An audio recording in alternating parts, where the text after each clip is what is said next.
Assalamualaikum warahmatullahi wabarakatuh. Perkenalkan, nama saya Tita Amalia. Saya adalah mahasiswa PPG Prajabatan Gelombang 2. Pada video kali ini, saya akan menjelaskan tentang perjalanan pendidikan nasional Indonesia. Berikut penjelasan dari saya. Perjalanan pendidikan nasional dimulai pada masa pemerintahan Belanda.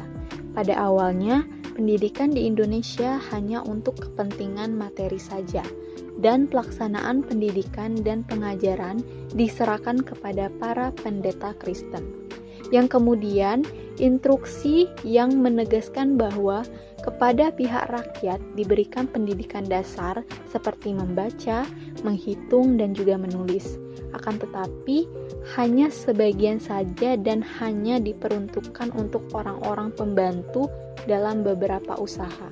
Jadi semata-mata pendidikan pada saat itu hanya digunakan untuk memperbesar keuntungan perusahaan-perusahaan Belanda pada zaman itu.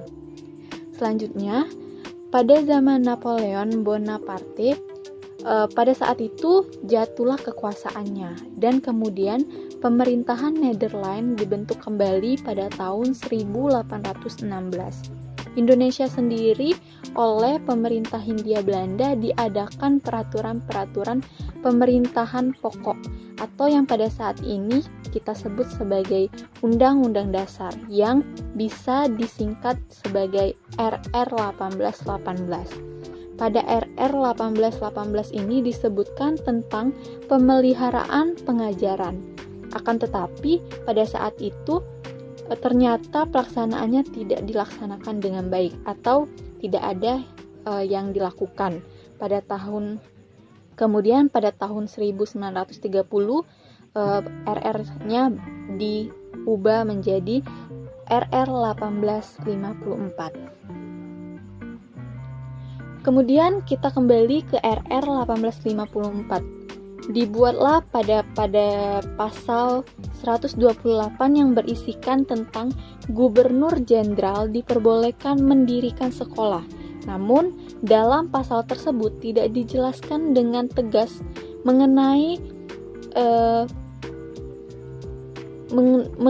keharusan dan juga kebutuhan, dan ternyata pada saat itu pula sudah ada beberapa bupati yang mendirikan sekolah-sekolah kabupaten. Namun sekolah-sekolah kabupaten itu hanya diperuntukkan untuk calon pegawai negeri saja. Lalu setelahnya lahirlah Regumen Verhoeven yang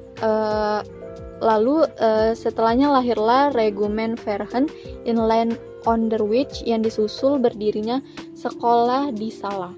Namun sekolah guru di Salah itu berpindah dari Magelang, kemudian berpindah juga ke Bandung pada tahun 1866.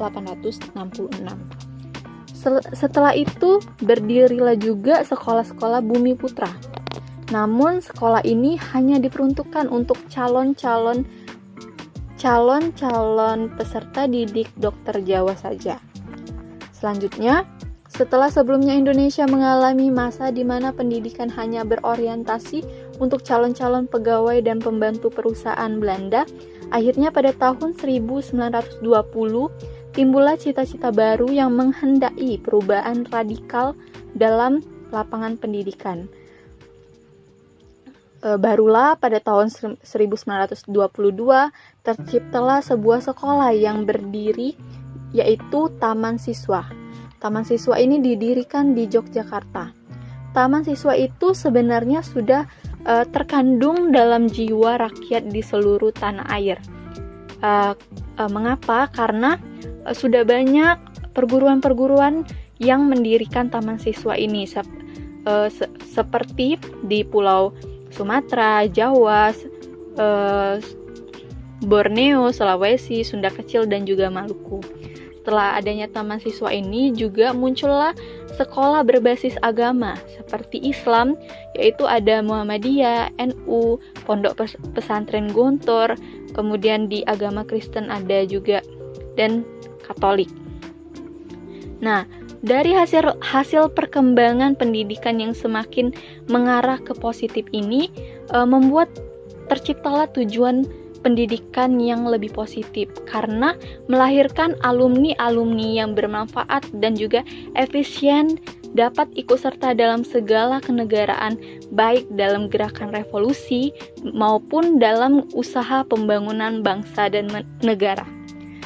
Mungkin itu saja penjelasan singkat mengenai perjalanan pendidikan nasional di Indonesia.